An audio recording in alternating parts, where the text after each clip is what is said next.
Assalamualaikum dan selamat sejahtera.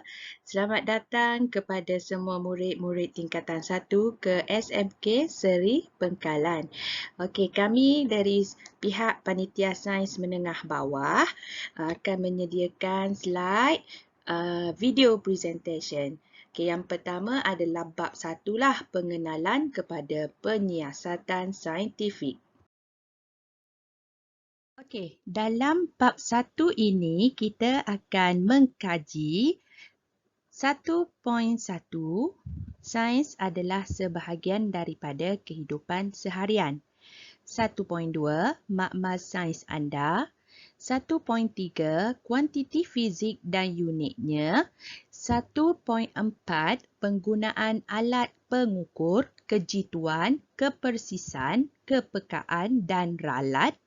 1.5 Ketumpatan. 1.6 Langkah dalam penyiasatan saintifik. 1.7 Sikap saintifik dan nilai murni dalam menjalankan penyiasatan saintifik. Untuk video ini, kita akan fokuskan kepada subtopik 1.1 Sains dalam kehidupan harian, di mana kita akan menghubungkaitkan aktiviti seharian dengan sains, mengitlak maksud sains, merumuskan kepentingan bidang sains tersebut dalam kehidupan seharian, memerihalkan bidang sains, berkomunikasi mengenai kerjaya dalam bidang sains, menghubungkait subjek yang perlu dipelajari dengan kerjaya bidang sains yang diminati dan memerihalkan inovasi teknologi. Okey, sains dan aktiviti harian kita. Hampir semua aktiviti dalam kehidupan harian kita berkaitan dengan sains. Okey, macam dari awak bangun tidur lagi lah. Okey, semua berkaitan dengan sains. Bangun tidur, awak mandi, awak bersabun, lepas tu pakai baju. Okey. Dan aktiviti dalam alam yang berlaku secara semula jadi dipanggil fenomena semula jadi. Okey, kita tengok contoh fenomena semula jadi.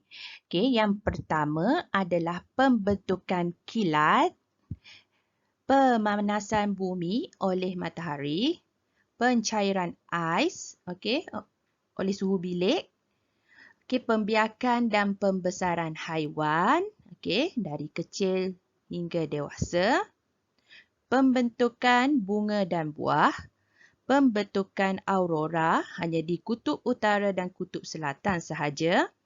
Perubahan musim, okey, kat sini ada 4 musim.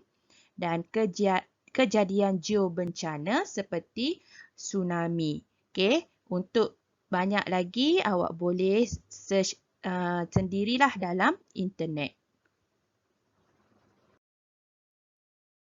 Okey, kita tengok pula apakah sains. Okey, maksud dia sains ialah disiplin ilmu yang melibatkan pemerhatian dan eksperimen yang sistematik terhadap fenomena alam semula jadi. Okey, apakah kepentingan sains dalam kehidupan harian? Okey, yang ini adalah pertanian. Okey, kita dapat meningkatkan hasil tanaman dengan penemuan baja, racun serangga dan penggunaan kaedah hidroponik. Okey.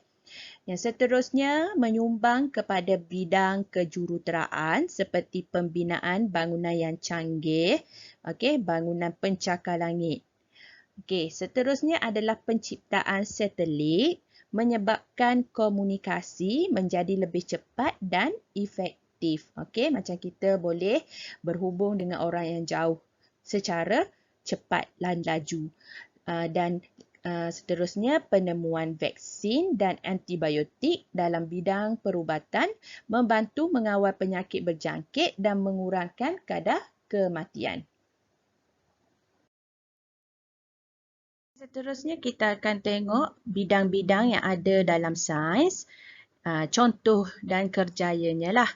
Okay, yang pertama adalah fizik, di mana kajian tentang tenaga dan kesannya terhadap jirim. Okay, ni contoh-contoh dia boleh dalam optik, nukleonik, kejuruteraan dan robotik.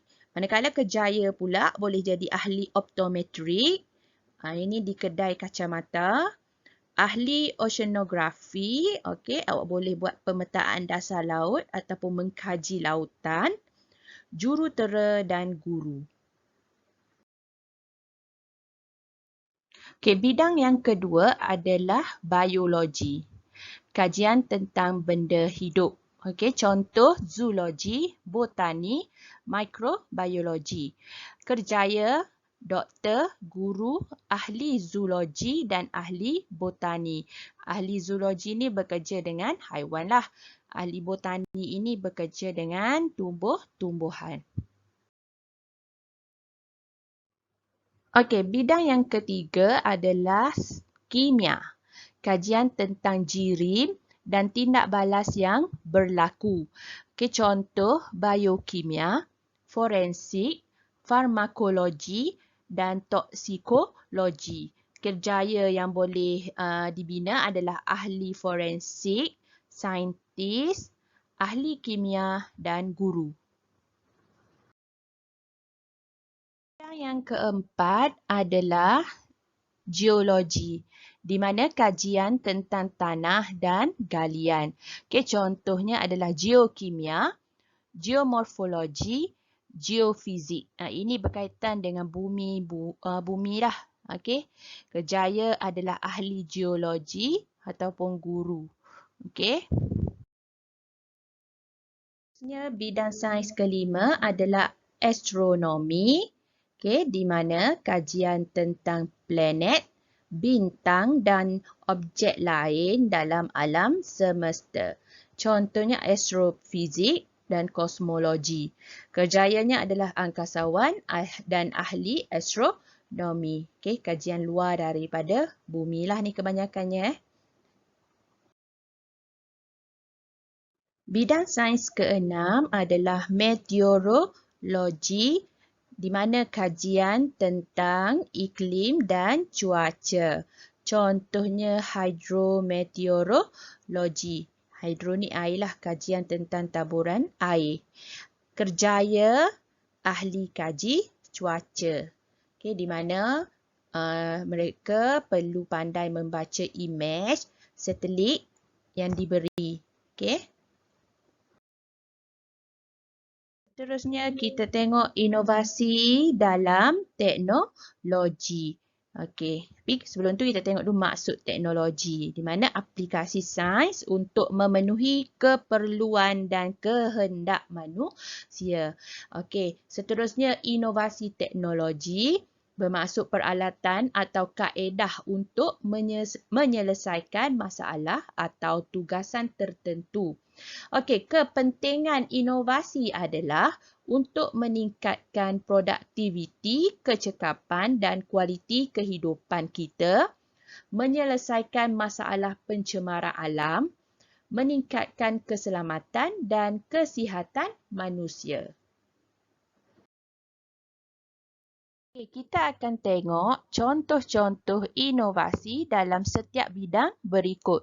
Dalam pendidikan, perubatan, teknologi maklumat dan komunikasi, aeroangkasa dan pertanian.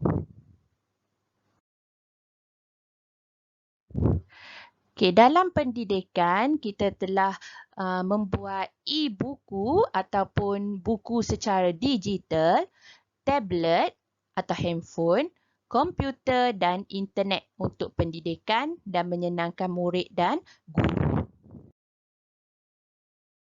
Okey, untuk bidang perubatan, okey, para doktor boleh melakukan transplant organ dengan selamat, kemoterapi untuk pesakit kanser ataupun barah, transfusi darah dan teleperubatan. Ini maksudnya pakar kita boleh berhubung dengan pakar luar negara.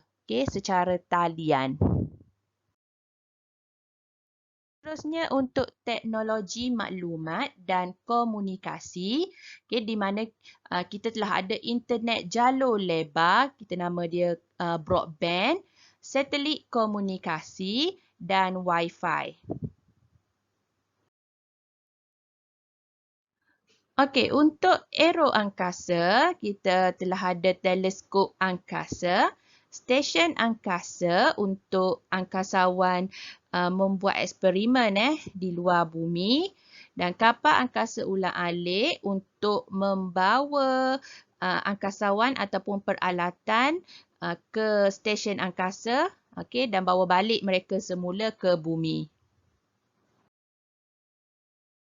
Seterusnya dalam bidang pertanian, kita telah ada wujudnya hidroponik, aeroponik, ini kaedah penanaman semua ni, pengklonan, culture tissue dan kawalan biologi.